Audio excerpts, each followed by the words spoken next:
Alô, galera da S1, chegando com tudo para mais esse pós-jogo no canal, chegando com aquele clima, né? Clima de chocolate do Flamengo para cima do Vasco, 6-1 Flamengo em cima do Vasco. É isso aí mesmo, galera. 6-1, e vou ser bem sincero, com todo respeito ao Vasco, poderia ter sido 9, 10, tranquilamente, porque o Flamengo criou muitas situações para fazer muito mais gols na equipe Cruz Maltino, na equipe do Vasco. Vamos falar tudo o que aconteceu nesse confronto, nesse passeio do Flamengo, essa é a verdade, em cima do Vasco, aqui nesse vídeo. Mas antes eu peço a você que deixe o seu like, se inscreva, compartilhe, ative a notificação do sininho. É muito importante para o nosso crescimento, beleza? Dito isso, vamos falar um pouco, né, sobre esse atropelo do Flamengo, né? Muitos gols, né? De repente eu posso até me embaralhar aqui, quem fez o quarto, quem fez o terceiro, quem fez o quinto, mas vamos aqui falar um pouquinho sobre esse jogo, né? Esse atropelo que o Flamengo deu para cima do Vasco, né? Iniciando, né, a partida falando desse primeiro tempo, um primeiro tempo que começou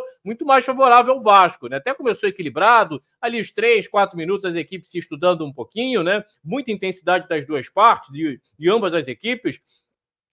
E depois desse equilíbrio inicial, o Vasco foi, de certa maneira, conseguindo, né, colocar mais o seu jogo, estabelecer. O Vasco que entrou com uma linha de 5, né, com 2 alas, tanto o Piton pelo lado esquerdo e o Pumita pelo lado direito, com 3 zagueiros, Maicon, João Vitor e Léo, né, e Vegete ali na frente, com o Galdames trabalhando um pouco mais pelo lado direito, um 3-5-2, às vezes variando para um 3-4-3 de forma muito tímida. Mas o Vasco começou muito bem dentro da sua proposta, marcando numa linha de 5, um 5-4-1, dando muita dificuldade para o Flamengo, que, né, de certa maneira tinha posse, mas com muita lentidão, né, e quando tentava acelerar, o Vasco realmente estava muito bem compactado, em alguns momentos conseguiu recuperar essa bola e ter o contra-ataque. Quando não tinha, né, quando não baixava essa linha, em alguns momentos subiu a marcação e dificultava, né, essa equipe do Flamengo, que se incomoda. Certamente foi um Álvaro Pacheco, né, que dentro das suas análises de jogos anteriores do Flamengo, detectou que é um Flamengo que se incomoda, né, quando essa marcação alta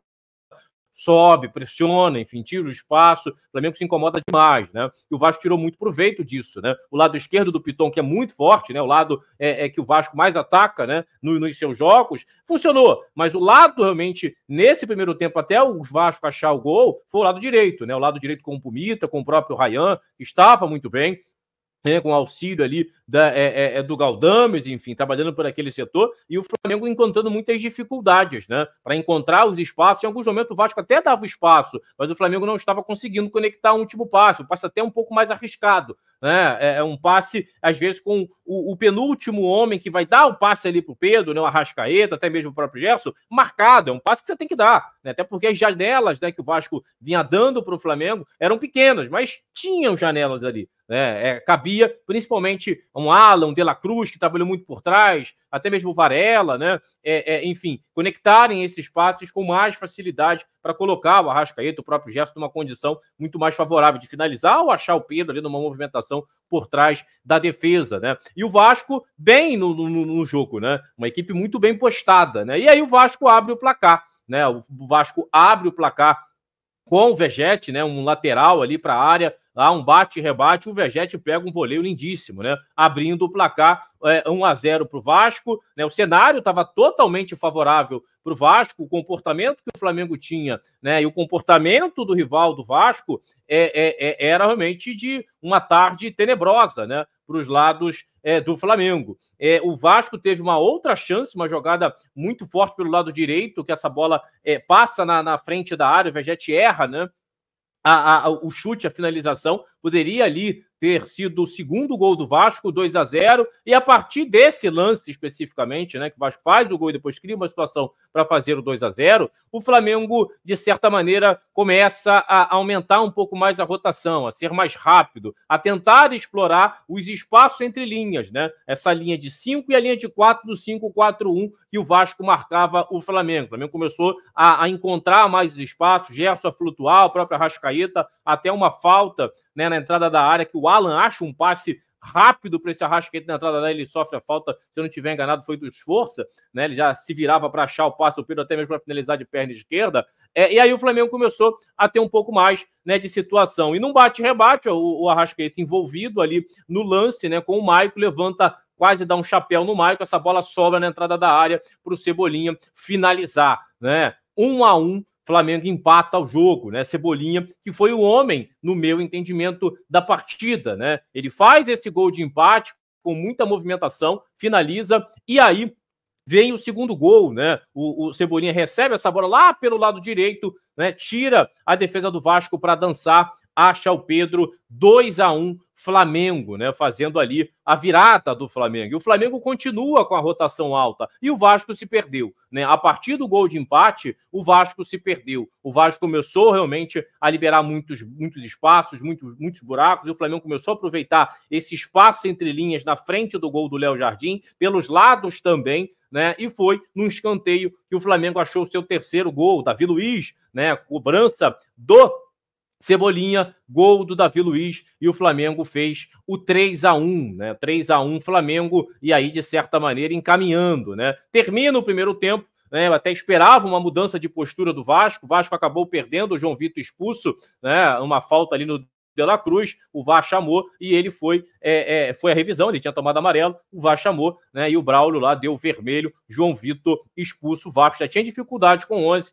com 10, imaginava-se que o Vasco teria muito mais, né? Veio o segundo tempo, né? E o Álvaro Pacheco, estreante, treinador português, não fez nenhuma troca, a não ser a de atitude. Não, sim, fez uma troca trocando o Ryan pelo Rossi, né? Dando um pouco mais de velocidade, até porque era um Cebolinha muito atuante pelo lado esquerdo, né? E o Pumita vinha sofrendo bastante, né? E aí o Vasco marcou num 4-4-1, né? Menos um jogador, só deixava o Vegete à frente, as duas linhas de 4, até para dificultar o Flamengo nessa criação de achar o quarto gol, enfim. Mas não foi isso que aconteceu. O Flamengo voltou no segundo tempo com o mesmo ritmo do primeiro, né? Pressionando, encontrando os espaços, e aí contra um Vasco extremamente fragilizado. O Vasco já não conseguia sustentar, o Vasco não conseguia contra-atacar, o Vasco não conseguia, né, gerar escanteios, faltas laterais, até para desafogar um pouquinho, para respirar. O Flamengo não dava descanso, né? O Flamengo encontrando muita facilidade, o lado esquerdo continuou, né, produtivo, o Gerson se movimentando com muita frequência. Enfim, um Flamengo realmente intenso. A Arrascaeta, né, no primeiro tempo começou devagar, depois começou a crescer também tecnicamente, acertando muito mais os lances, né, diferente do Arrascaeta das últimas partidas,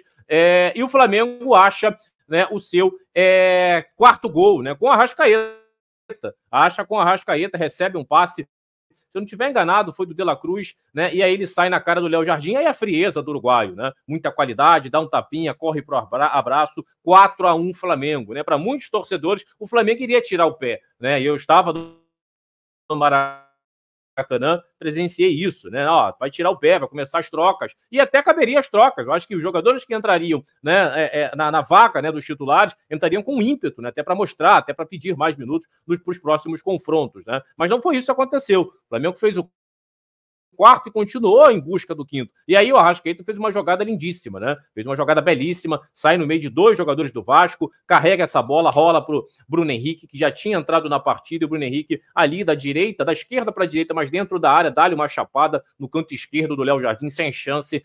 5-1 Flamengo, né? 5-1 Flamengo. Para muitos torcedores já estava realmente muito bom, mas o Flamengo estava insaciável. O Flamengo seguiu realmente com a rotação alta, buscando, né, com muita velocidade os ataques, né? Faltou capricho em algumas situações, né? O Vasco não conseguia num 4-4-1 marcar o Flamengo encontrando muitos espaços. A recomposição defensiva do Vasco é muito ruim, até porque a questão de confiança foi lá embaixo, né? O Flamengo estava realmente atropelando o Vasco, não conseguia, né, reagir, não conseguia marcar as movimentações e principalmente esse ímpeto do Flamengo. E aí, né, entra o Gabigol. Né, entra o Gabigol, teve ali no estádio, né, algumas críticas ao Gabigol, não vou falar aqui, né, algumas palavras pesadas, né, para o Gabigol. O torcedor, né, tem o direito ali de criticar, enfim, por mais que eu não concorde com algumas ações, enfim, com algumas críticas, mas, né, não críticas no sentido de xingar, aquela coisa toda, mas é o torcedor, cada um torce à sua maneira, eu super entendo. E aí entra o Gabigol, né, e tinha muito torcedor ali, caramba, só falta fazer o Gabigol gol e tal, né, enfim, e um lance muito bonito, né? O Luiz Araújo dá um calcanhar para o Wesley, que ultrapassa, né, na coisa que é muito forte desse Wesley, na característica, né? Falando até melhor, né, não coisa, a característica que é muito forte desse Wesley, atacar o espaço, é veloz, tem nessa ofensividade o ponto forte do seu jogo, e ele realmente recebe esse calcanhar do Luiz Araújo, vai ali na entrada da grande área e cruza, né, para o meio da área, Gabigol, ali onde realmente ele deve estar, aonde ele tem que ser realmente mais presente, né, como um atacante, só cumprimenta para o gol. 6-1 Flamengo. Aí a torcida esquece, né, todos os problemas, né, que o Gabigol vem enfrentando dentro de campo, porque não vem rendendo, e fora também por alguns problemas, algumas, vamos dizer assim, fotos, né, que não poderiam realmente ter vazadas, eu acredito, penso dessa maneira. E aí o Flamengo acha 6-1, né, goleada completa de um jogo realmente muito, mas muito bom desse Flamengo contra um grande rival, né? O Vasco é uma equipe frágil? Sim, mas o Flamengo fez por merecer. O Flamengo fez toda a fragilidade do Vasco ser evidenciada nesse placar de 6-1 de forma merecidíssima. Foi 6, mas poderia ter sido 9, 10. Que isso, Léo? 10? Sim, o Flamengo criou para isso, tanto no primeiro tempo e muito mais ainda no segundo tempo, porque viu um Vasco totalmente aberto, né, e ali entregue, né, para o Flamengo fazer quantos gols, né, pudesse fazer. Beleza? Eu vou ficando por aqui. Peço a você que deixe o seu like, se inscreva, compartilhe, ative a notificação do sininho. É muito importante para o nosso crescimento rumo a 100 mil inscritos. Contamos demais com a participação de vocês. Beleza? Até a próxima. Tamo junto.